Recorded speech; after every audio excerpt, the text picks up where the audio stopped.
ان میں کسی کو قمر بنی ہاشم کہا جائے. میری بات نہیں پہنچی. میں بات دوسرے لفظوں میں کہوں کہ جہاں پر آفتاب نبوت موجود ہو, جہاں پر آفتاب امامت موجود ہو, وہاں پر کسی کو قمر بنی ہاشم کا چاند کہا جائے. سلام علیکم.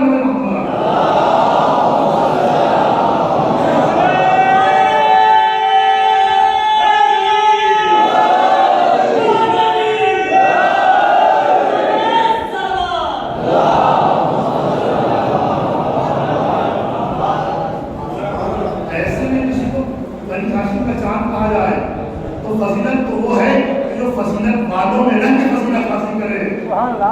فضیلت والوں میں. اور دیکھیے گا جیسا اہتمام, جیسے انتظامات سرکار وفا کی آمد کے ہوئے, غیر معصوم میں ایسے کسی کے اہتمامات جیسے اہتمامات آپ کے ہوئے. اس لیے کہ آپ کا اہتمام آج سے نہیں کیا جا رہا تھا, بلکہ جناب سیدہ کی زندگی سے کیا جا رہا تھا. بلکہ یہ کہہ دیا جائے کہ آپ کا انتظار اور آپ کی آمد کا اہتمام جب سے کیا جا رہا تھا, جب سے سرکار سید الشہداء کا وجود ہے, جب سے سرکار امام حسین علیہ السلام کا وجود ہے. تو مولا کائنات نے اپنے بھائی جناب یقین سے کہا, یہ باتیں تو سنتی ہوں لیکن ذاتیہ تک آپ کی خدمت میں پہنچنا چاہا کہ آپ سے کہا, اپنے بھائی سے کہا, بڑے بھائی نے جناب یقین اور خواہش آئی کہ میں چاہتا یہ ہوں کہ کسی ایسے خاندان, کسی ایسے قبیلے کی خاتون کی تلاش کیجیے کہ جس کے یہاں پر ایک ایسے بیٹے کی ولادت ہو جو میرے حسین کے کام آئے. اور عظیم جملے ہیں, اس زبان معصوم سے نکلے ہوئے جملے ہیں. کیا فرمایا اپنے بڑے بھائی سے, کیا کہا کہ کسی ایسے خاندان کی تلاش کیجیے جس خاندان میں ایک ایسی عورت ملے, ایک ایسی خاتون ملے جس کے یہاں ولادت ہو, جس کے یہاں بچہ پیدا ہو تو وہ بچہ اتنا بہادر ہو کہ میرے حسین کے کام آ سکے. تو یہ جملے دو تین باتوں پر مشتمل ہیں. مجھے یہاں پر گفتگو کرنی ہے کہ جناب مولا کائنات نے جناب یقین سے کیوں کہا.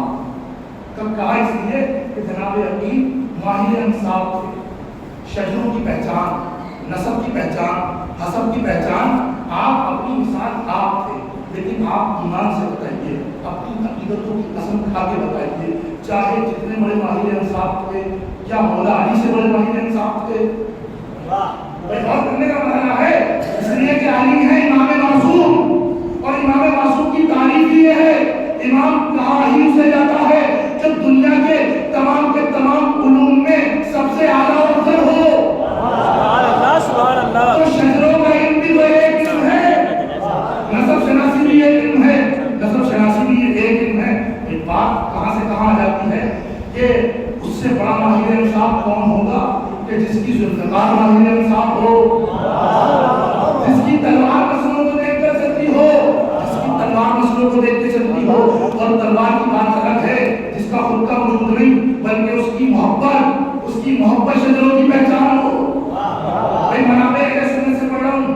ابو سعید خدری کی روایت ہے, اس نے نقل کیا ہے کہ ایک زمانہ وہ تھا کہ جب لوگوں کے پاس سے یہ علامت ختم ہو گئی کہ بچے کی پہچان کیسے کریں, بچہ صحیح ہے یا نہیں, بچہ اپنے اصل باپ کا ہے یا نہیں, اگر اس کی پہچان کرنی ہے تو کیسے کریں. تو تاریخ کے جملے ہیں, ابو سعید خدری سے روایت ہے, وہ کہتا ہے کہ اللہ کے رسول نے حکم دیا کہ بچہ پیدا ہو تو علی کی محبت کو پیش کر دو, علی کی محبت کو پیش کر دو. اگر علی کی محبت پہ بچہ مسکرا جائے تو سمجھ جائیے گا بچہ اپنے باپ کا ہے. صلوات پڑھ دیں محمد علی.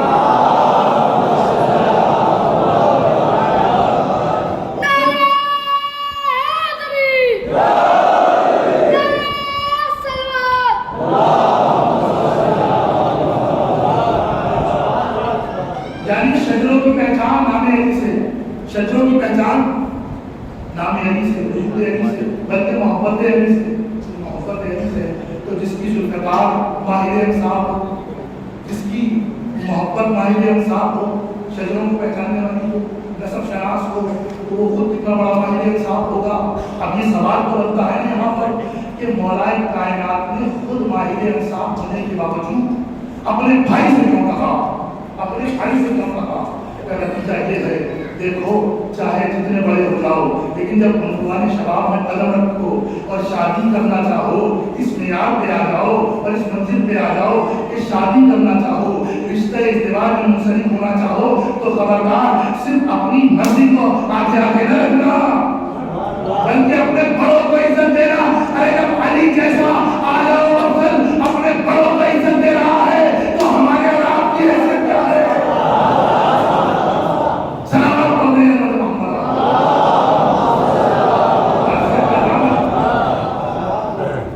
کہ اگر یہاں تک آنا چاہو تو خبردار اس میں بڑوں کو عزت دینا، اگر بڑوں کو عزت دو گے تو زندگی بھر عزتیں ملیں گی۔ اور میں نے تو علماء سے سنا ہے، اپنے اساتذہ سے سنا ہے کہ ماں باپ کی ناراضگی خاندان اور گھر قبیلے کو برباد کر دیتی ہے، گھر قبیلے کو برباد کر دیتی ہے۔ لہٰذا جب بھی کوئی قدم اٹھائیں تو اس بات کا خاص خیال رکھیں کہ والدین کی مرضی کیا ہے۔ یہ شرعی مسائل الگ ہیں لیکن یہاں پر اخلاقی مسائل بھی ہیں شریعت کے ساتھ ساتھ جو ہمیں اجازت دی ہے۔ بہرحال کیونکہ موضوع نہیں ہے، دوسرا پیغام اور دوسری عظیم بات یہ کہ جناب اکرم سے کیا فرمایا آپ نے، یہ تو ذمہ داری دے دی آپ کو کہ آپ اس ذمہ داری کو اٹھائیے، آپ تلاش کیجیے، لیکن کیا تلاش کیجیے، کیا تلاش کیجیے؟ کا ایسا خاندان تلاش کیجیے جو بہت بہادر شجاع، ٹھیک ہے، اور اس خاندان کی خاتون کو تلاش کیجیے جس کے یہاں پر بچہ پیدا ہو تو بہادر پیدا ہو اور حسین کے کام آئے۔ وہی عظیم بات ہے اور بہت عظیم بات ہے کہ مولا نے جب انتخاب کرنے کا مرحلہ آیا تو جناب اکرم سے کیا بتایا؟ کام نہیں کیا، یہ نہیں کہا کہ فلاں خاندان میں چلے جاؤ، یہ نہیں کہا کہ فلاں خاتون کے پاس چلے جاؤ، بلکہ کوالٹیز بتا دی، صفات بتا دی جس کے یہاں بھی یہ صفتیں پائی جاتی ہوں، جس کے یہاں بھی غور کیجیے گا، جس کے یہاں بھی یہ صفتیں پائی جاتی ہوں اس کے یہاں پہ رشتہ لے جائے گا۔ اس کا مطلب یہ ہے کہ جب شادی کرنے کا مرحلہ آئے تو غور کرنے کی بات یہ ہے، فکر کرنے کی بات یہ ہے، مقصد ازدواج یہ ہے کہ خبردار جب شادی کرنے کے لیے چلو تو خاندان کا نام نہ دیکھنا، خاندان کا نام نہ دیکھنا، خاندان کی زمین و جائیداد نہ دیکھنا، خاندان کا مال و متا نہیں دیکھنا، بلکہ یہ دیکھنا کہ خاندان والے کتنے دیندار ہیں، خاندان والے کتنے امانت دار ہیں، ان میں کتنے نمازی ہیں، کتنے تقوی والے ہیں، کتنے ایمان والے ہیں، کتنے عقیدت والے ہیں، کتنے عقائد کے مضبوط ہیں۔ صلوات پڑھیں محمد۔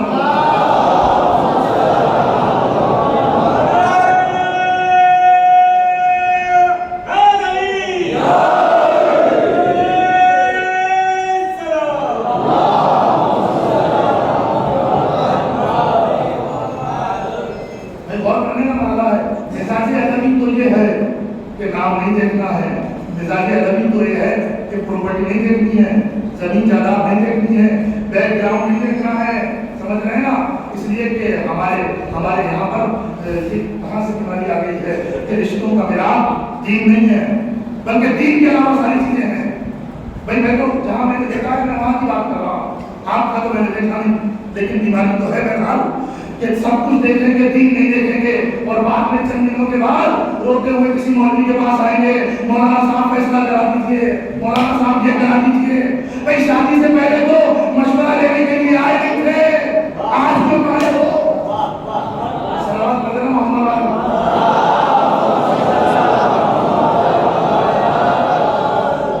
بھائی دین تو یہ کہہ رہا تھا کہ اگر شادی کرنی ہے تو مال و متا مت دیکھنا، شادی کرنی ہے تو پھر کوئی دولت کا مسئلہ نہیں دیکھنا، شادی کرنی ہے تو یہ نہ دیکھنا کہ یہ کتنے فیمس ہیں، کتنے مشہور ہیں، کتنے شہرت یافتہ ہیں۔ اگر شہرت تو دیکھنا بھی ہے، اگر مشہور ہونے کو دیکھنا بھی ہے تو یہ دیکھیے کہ سجدے میں کتنے مشہور ہیں، بیان میں کتنے مشہور ہیں، دعاؤں میں کتنے مشہور ہیں، کتنے عابد شمسندار ہیں، کتنے پڑوسیوں کا خیال رکھتے ہیں، کتنے اپنے رشتہ داروں کا خیال رکھتے ہیں، صلہ رحم ملنا رکھتے ہیں۔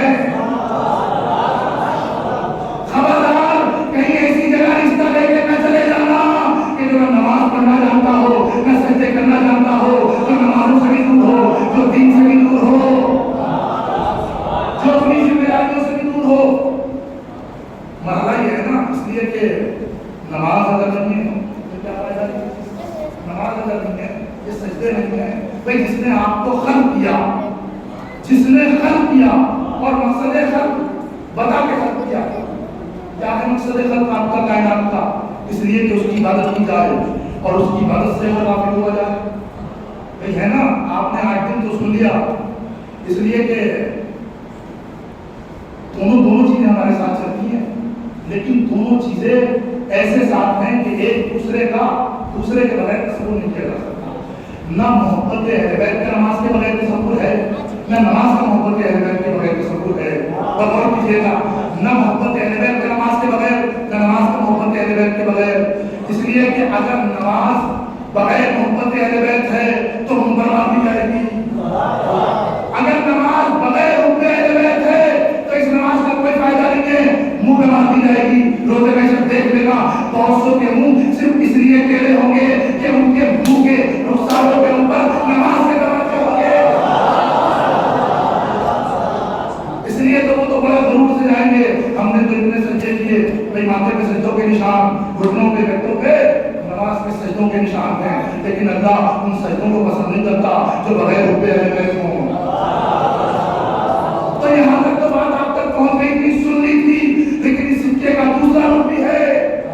سکے کا دوسرا رخ بھی ہے. یقین جانیے گا، اگر محبت اہل بیت کا دعویٰ ہے اور نماز عملاً چھوڑ رہے ہیں، غفلت سے چھوڑ رہے ہیں، تو یہ محبت کام آنے والی نہیں ہے.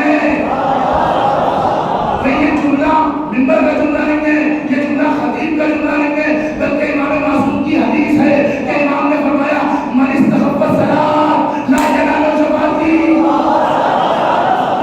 جس نے نماز کو ہلکا سمجھا، جس نے نماز کو سبق سمجھا، اس تک ہماری شفاعت نہیں پہنچے گی.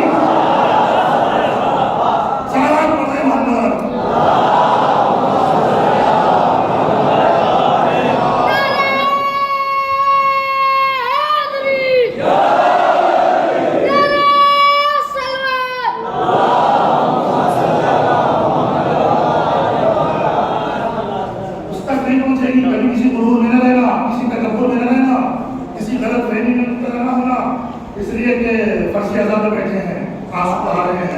دل میں محبت لیے ہوئے ہیں تو یہ ہمیں تمام چیزیں اگر نماز چھوٹ جائے تو بخشوا دے گی.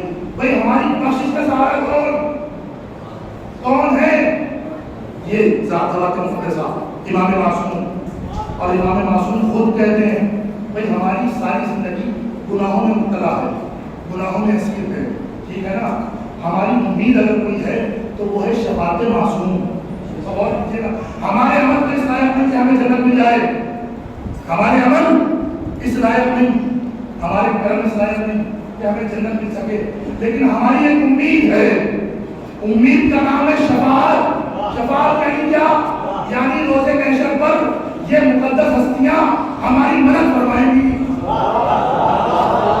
روز محشر یہ عقیدہ ہے اور باقاعدہ عقیدہ ہے، مسلم عقیدہ ہے شیعہ سنت شریعہ کہ امام معصوم ہماری شفاعت فرمائیں گے، گنہگاروں کی شفاعت فرمائیں گے. اور شفاعت ایسے فرمائیں گے کہ اگر ہمیں جہنم میں لے کے جایا جا رہا ہوگا تو وہاں سے اٹھا کر ہمیں چن لیا جائے گا اور دروازے جنت تک ہمیں پہنچا دیا جائے گا. یہ ہمارا عقیدہ، یہ واضح عقیدہ ہے کہ اگر ہماری کوئی شفاعت کرے گا، اگر ہمیں جہنم کی آگ سے کوئی بچائے گا تو اہل بیت علیہ السلام کی ذوات مقدسہ ہیں. مگر یہ خود ہی کہنے لگے، اگر یہ خود ہی کہنے لگے کہ ہماری شفاعت اس تک نہیں پہنچ سکتی، تو کس تک نہیں پہنچ سکتی؟ کہ جو نماز کو ہلکا سمجھتا ہے، نماز کو ترک کرتا ہے.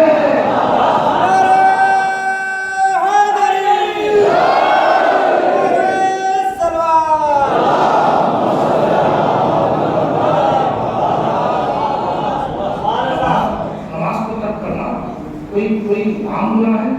اتنی شدید ترین روایتیں ہیں نماز کو ترک کرنے کے سلسلے میں. نماز کو ترک کرنے کے سلسلے میں کہتے ہیں کہ آمدن جان بوجھ کر اگر کوئی شخص ایک وقت کی نماز کو قضا کر لے، ایک وقت کی نماز کو قضا کر لے تو اس کا گناہ ایسا ہے کہ جیسے اس نے 70,000 انبیاء کا قتل کیا ہو. جیسے اس نے 70,000 انبیاء کا قتل کیا ہو، ایک نبی کا نہیں. اور ایک اگر عام انسان کا آپ قتل کرتے ہیں تو اس کی سزا کیا ہے؟ قرآن میں اس کی سزا کیا ہے؟ عام انسان، میں مسلمان کی بات نہیں کر رہا، میں مومن کی بات نہیں کر رہا، میں عام انسان کی جس کے اوپر لفظ انسان صادق آتا ہے اگر اسے آپ ایک انسان کو قتل کر دیں تو قرآن کہتا ہے آپ نے ایک انسان کو قتل نہیں کیا بلکہ پوری انسانیت کو قتل کیا. ایک انسان کو قتل نہیں کیا بلکہ پوری انسانیت کو قتل کیا. اور جو 70,000 انبیاء کو قتل کر دے صلوات پڑھنا.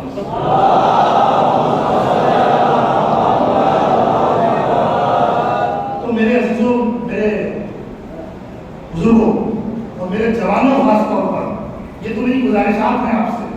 مقصد آپ کو کسی ایسے مرحلے پر لے جانا نہیں ہے، التجا ہے، گزارش ہے کہ خدا را نماز کو نہ چھوڑیں.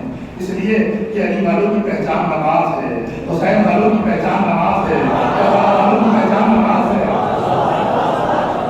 کربلا والوں کی پہچان نماز ہے. اور بلکہ جملے کو بدل کے کہوں کہ اصل نماز کی پہچان کربلا والے ہیں. اس لیے کہ نمازیں تو وہاں بھی ہو رہی تھی، سجدے تو وہاں بھی ہو رہے تھے، مگر بغیر امام کے ہو رہے تھے. سبحان اللہ سبحان اللہ. صلوات پڑھ رہے ہیں.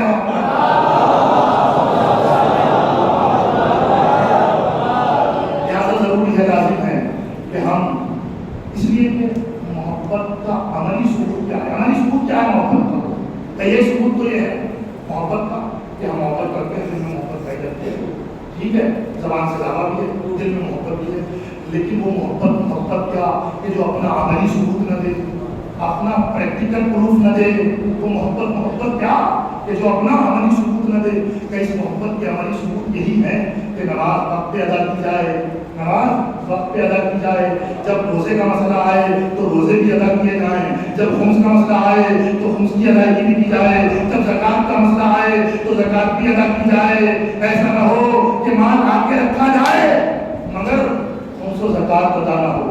لہٰذا پوری دین کی پابندی کو محبت اہل بیت کا عملی ثبوت کہا جاتا ہے. یہ صلوات پڑھنے کا موقع ہے.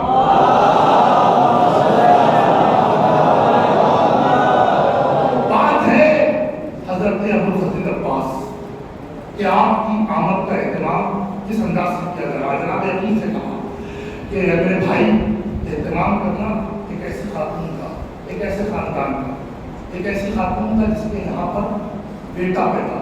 اب آپ غور کیجیے گا، ہم اور آپ بھی انتخاب کرتے ہیں، ہم نے اور آپ نے انتخاب کیا. اللہ جانے ہمارا معیار اور ہمارا معیار کیا ہوگا، ہمارا اسکیل کیا ہوگا کہ ہم نے جب رشتے کو انتخاب کیا تو اس کا معیار کیا ہوگا. مگر علی نے بتا دیا. کیا بتایا؟ صفت بتائی، ایسا بیٹا پیدا ہو اس خاتون کو تلاش کرنا. یعنی بتا دیا کہ جب رشتہ ازدواج میں منسلک ہونے والے ہو تو عورت کو تلاش نہ کرنا، خاتون کو تلاش نہ کرنا، بلکہ اپنی نسلوں کی ماں کو تلاش کرنا. سبحان اللہ سبحان اللہ. صلوات پڑھ رہے ہیں محمد. نسلوں کی ماں کو تلاش کرنا، اس لیے کہ نسلوں کی جو ماں ہوگی وہ بنیاد ہے، وہ اسکول ہے، مدرسہ ہے، یہاں سے تربیت کا آغاز ہوگا. لہذا مولا تربیت کا آغاز شادی سے پہلے کر رہے ہیں، بتا رہے ہیں. یہ جو انتخاب ہے، یہ جو مولا کا معیار ہے جو پہلے بتا رہے ہیں، یہ تربیت کے مراحل میں ہے. اور پھر یہ جملہ ہے کہ ایسا بیٹا کہ جو حسین کے کام آئے. حسین کون ہے؟ حسین کون ہے؟ کہ حسین جب عباس جوان ہو جائیں گے تو حسین اپنے زمانے کے امام، حسین اپنے زمانے کے امام ہوں گے. یعنی مولا جناب یقین سے یہ کہہ کر کہ ایسا بیٹا پیدا ہو جو حسین کے کام آئے، ہمارے لیے پیغام دے رہے ہیں، ہمارے لیے درس دے رہے ہیں. دیکھو بچے کی اگر خواہش کرو، اولاد کی اگر خواہش کرو تو خواہش یہ کرنا پروردگار ایسے بیٹے کی ولادت میرے یہاں پہ کرا دے کہ جو میرے امام کے کام آئے. سلام پڑھے محمد.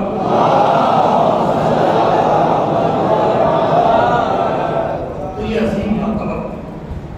اور پھر وہ جو اہتمامات ہوئے کہ جناب یقین آپ کا رشتہ دے کر کہاں پہ چلے؟ اس خاندان میں جو بہادر خاندان. اور پہنچنے کے بعد کہتے ہیں کہ 3 دن آپ کا قیام وہاں پہ رہا. خاندان حجاب میں آپ کا قیام 3 دن رہا. اور 3 دن انہوں نے کیا پذیرائی آپ کی ہے جناب یقین.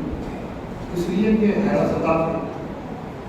عام بات ہے مشکل کشا کا رشتہ ہے، اللہ نے مشکلات شیر خدا کا رشتہ ہے۔ 3 دن آپ کا اہتمام کیا اور آپ کو اپنے گھر پہ مہمان رکھا، اور عرب کا دستور بھی ہے کہ جب کوئی دور سے مہمان آتا ہے تو کم سے کم 3 دن مہمان رکھتے ہیں۔ اور اسی اثنا میں جب یہ خبر جناب ام المؤمنین کو پہنچی کہ آپ کا رشتہ شیر خدا کا رشتہ آپ سے آیا ہے، تو آپ نے اپنے لبوں کو کھولا اور اپنی مادر گرامی سے باتوں کو بیان کرنا شروع کیا۔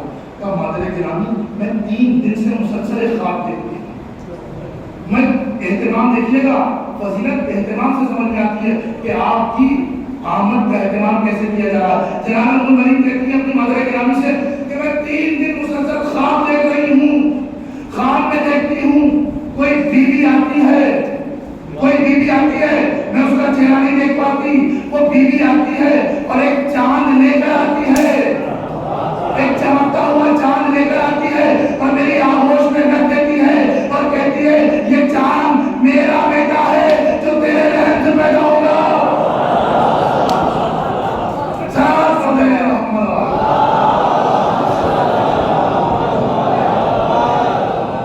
اور آپ فرماتی ہے کہ آج یعنی آج 3رے دن میں نے اس بیوی کی زیارت بھی کر لی، وہ بیوی سیدۃ النساء العالمین جناب سیدہ سلام اللہ علیہا ہے۔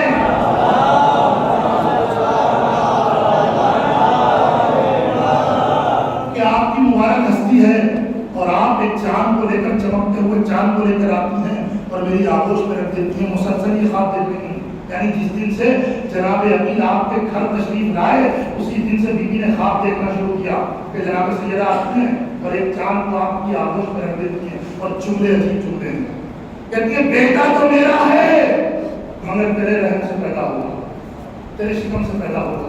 اب سمجھے آپ کہ جناب سیدہ نے جناب عباس کو بیٹا کہاں کہا تو ولادت سے پہلے بیٹا بتایا۔ تو خبردار جناب سیدہ اور جناب عباس کے رشتے کو یہ زمینی رشتہ نہ سمجھ لینا بلکہ یہ آسمانی رشتہ ہے۔ صلوات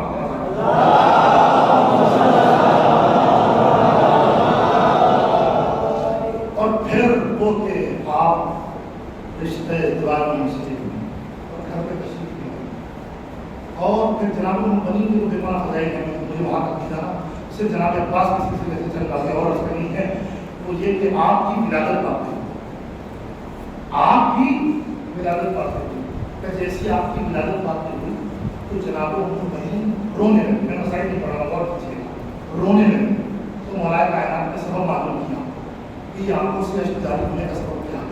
اب ایک منظر اور آپ کو یاد آ جائے گا جو جناب المؤمنین فرما رہی ہیں، اس سے ایک منظر اور یاد آئے گا۔ ایک مرتبہ جناب المؤمنین فرماتی ہے کہ جب سے میرے یہاں پہ ولادت ہوئی یہ بیٹا پیدا ہوا اس نے اپنی آنکھوں کو نہیں کھولا۔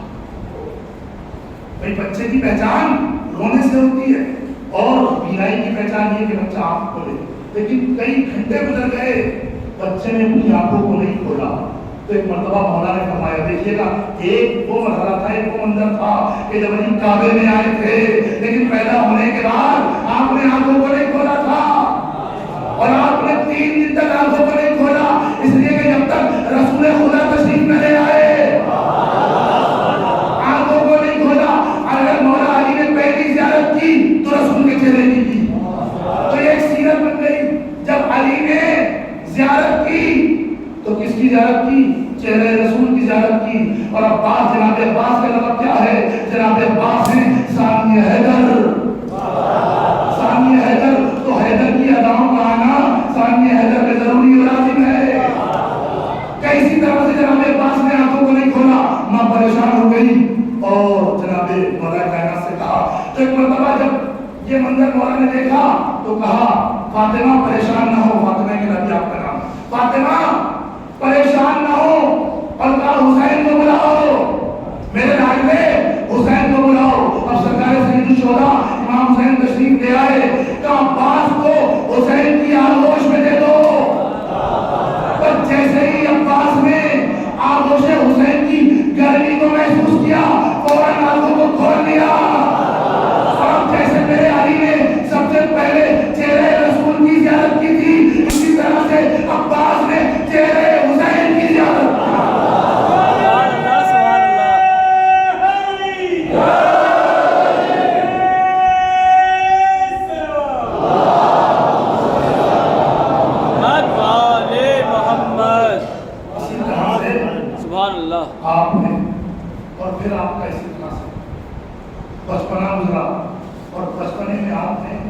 کارنامے اور وہ علوم کا اظہار آپ نے فرمایا کہ مولا کائنات کے سامنے پہ بیٹھے ہوئے سن 2 سے 3 برس جناب عباس کا سن 2 سے 3 برس وہ سن کہ جس سن میں ایک باپ اپنے بیٹے کو علم ادا سکھا گنتی سکھا رہا وہ سن ہے کس کا جناب عباس. تو ایک مرتبہ مولا کائنات یہی عمل انجام دے رہے ہیں تعداد سکھا رہے ہیں گنتی سکھا رہے ہیں اور جناب عباس سے کہتے ہیں کہ بیٹا کہو ایک ایک تو آپ نے کہا ایک اور کیجیے گا. جناب عباس زانوے مولا کائنات پہ ہیں معلم قرآن کے زانو پہ ہیں جسے باب العلم کی سند ملی ہوئی ہے اس کے زانو پہ ہیں اور اب کہتے ہیں میرے بیٹا کہو ایک تو حضرت عباس نے کہا ایک اور اب کہا کہو میرے بیٹا دو تو اب دو نہیں کہا اور کیجیے گا. علم توحید میرے مولا کا حضرت عباس کا 2 سے 3 برس کا سن ہے. علی نے کہا بیٹا کہو ایک تو فوراً کہہ دیا ایک. کہا باپ بیٹے سے کہا کہو دو تو اب دو نے کہا اور رک گئے. ایک مرتبہ معلوم کیا میرے لال یہ دو کیوں نہیں کہتے ہو تو مولا جناب عباس کا معرفت بھرا جملہ ملاحظہ کیجیے گا کہ کہو دو نہیں کہا کہ کیوں نہیں کہتے ہو. تو ایک مرتبہ کہا اے میرے بابا جان مجھے حیا آتی ہے مجھے شرم آتی ہے کہ جس زبان سے میں نے ایک کہہ دیا ہو جس زبان سے میں نے وحدہ لا شریک کی توحید کا اقرار کر لیا ہو اس زبان سے دو صلوات پڑھے محمد.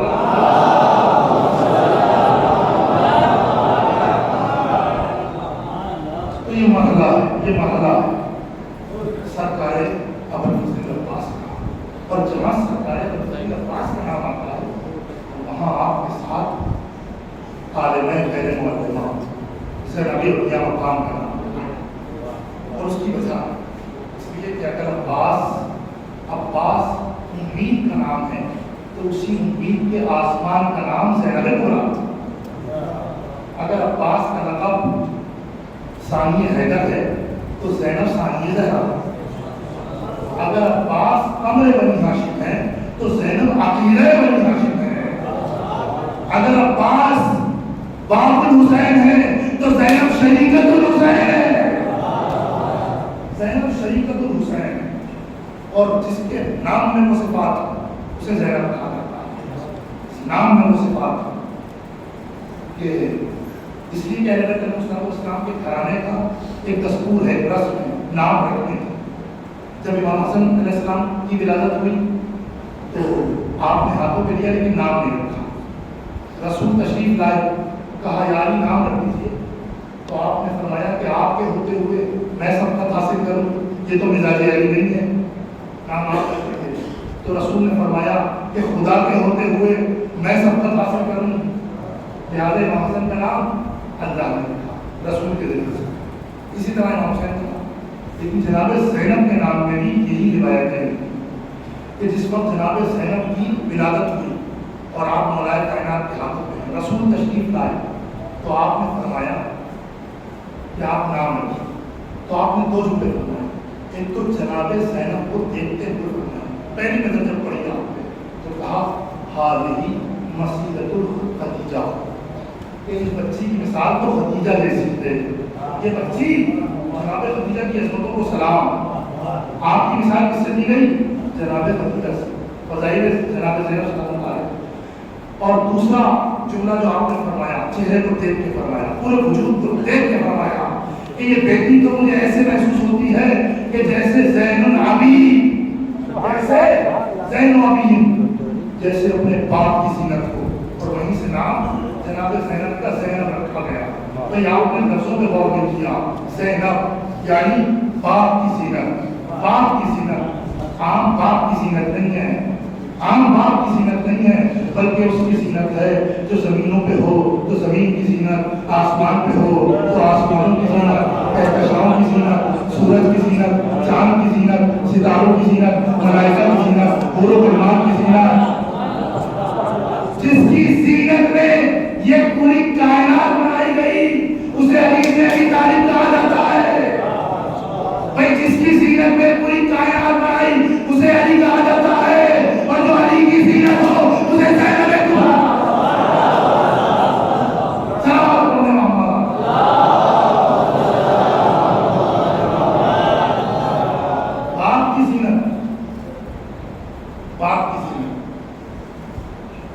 اور قرآن میں تو صاف صاف کہا گیا ہے، جہاں زینت کا سلسلہ ہے کہ المال والبنون زینت و حیات الدنیا، مال اور بیٹے کیا ہے؟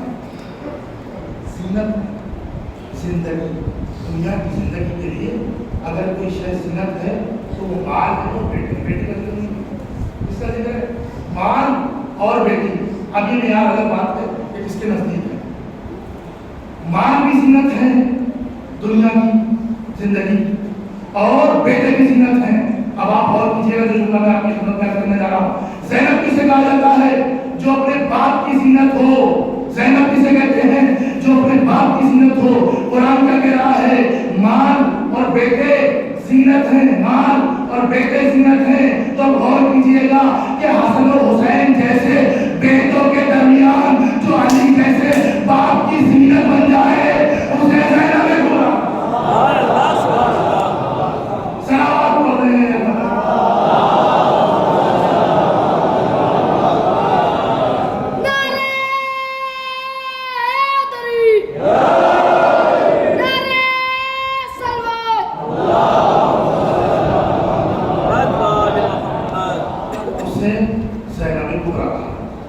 اور آپ کا لقب ہے عقیدہ بنی ہاشم، عقیدہ بنی ہاشم، یعنی بنی ہاشم میں وہ خاتون جو سب سے زیادہ عقیدہ لفظ استعمال کیا گیا۔ تو حضرت عباس کا کیا لقب ہے؟ ہمارے بنی ہاشم۔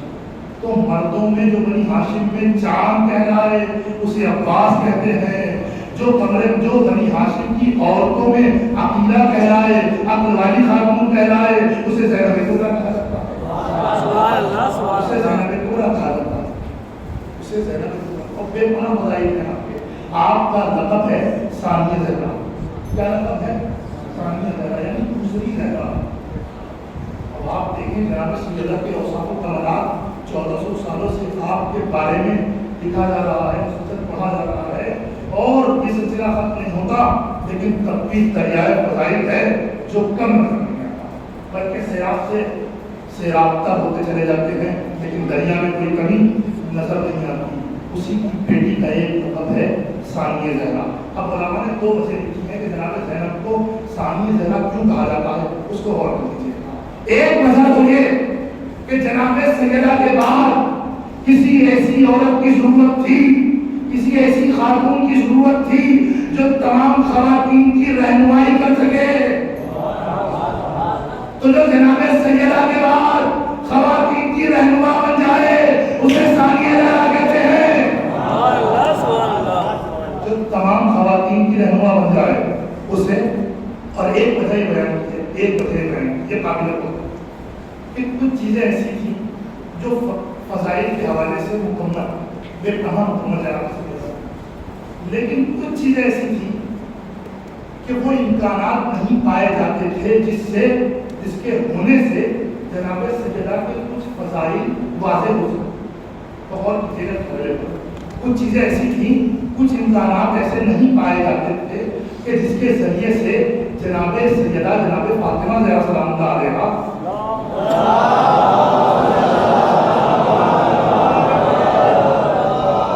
یہ فضائل واضح ہو سکتے، اور کچھ امکانات تھے جن سے واضح ہو گئے۔ مثلاً کیا؟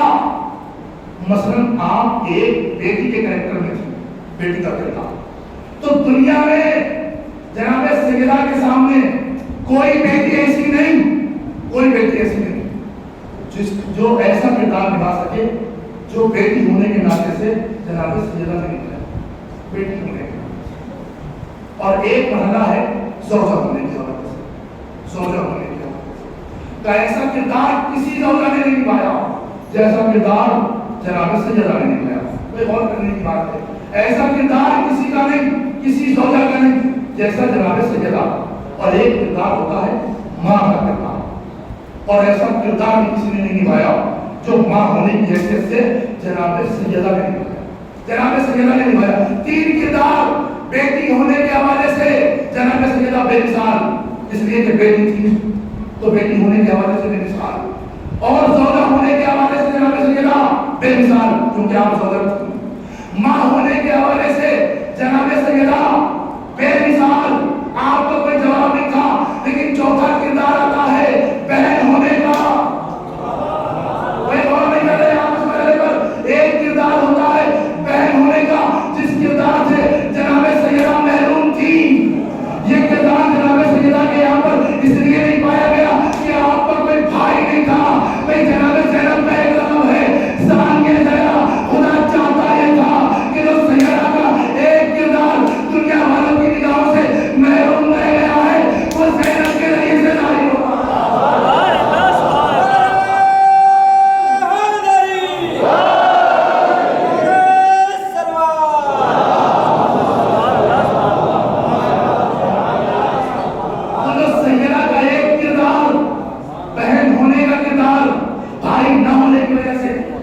محروم ہو گئے، اس کردار کو نہ دیکھ سکے. خدا نے ایسا اہتمام کیا کہ زینب کو ایک ایسا بھائی دیا کہ زینب دکھا سکے کہ خود بہن ہونے کی حیثیت سے کیسی ہے.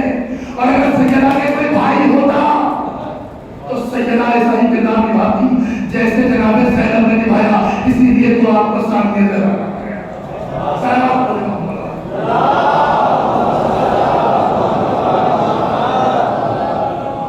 آپ کے فضائل و کمالات کا ایسا نہیں ہے. آپ عقیدہ بنی ہاشم کے ساتھ ساتھ آپ کو ایک لقب ملا ہوا ہے. اور دیکھیے لقب کا ملنا یہ دو طرح سے ہوتا ہے. ایک لقب تو وہ ہے کہ کوئی بھی چلتا پھرتا انسان کسی کو لقب دے نام ٹائٹل، ٹھیک ہے نا. اور ایک لقب وہ ہوتا ہے جسے زبان معصوم دے. اور کیجیے گا میری شہزادی کو چوتھے امام زین العابدین علیہ السلام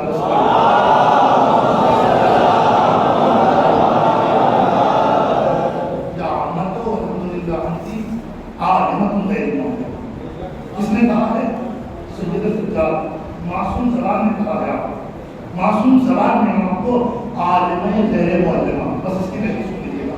عالمہ غیر معلمہ سے عالمہ مسلمان عالم سے عالم مرد کو کہتے ہیں، عالمہ عورت کو کہتے ہیں. لیکن یہ غیر معلمہ کیا ہے؟ یہ غیر معلم کیا ہے؟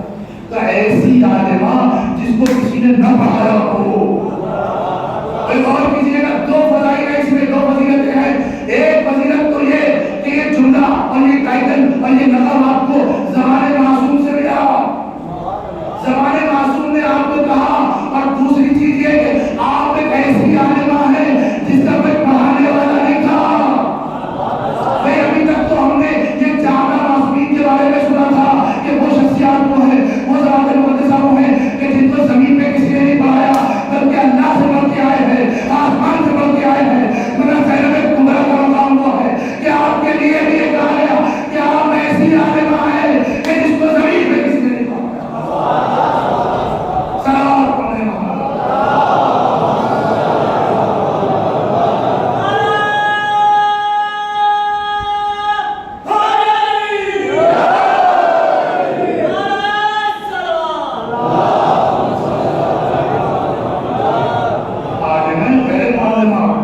کوئی معلم نہیں ہو، کسی نے پڑھایا نہ ہو.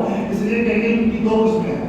ایک علم نسبی ہے، اکتسابی ہے، جس سے ہم آرام حاصل کرتے ہیں. جو حاصل کر کے لیا جائے اسے کہتے ہیں علم اکتسابی، حاصل ہونے والا علم.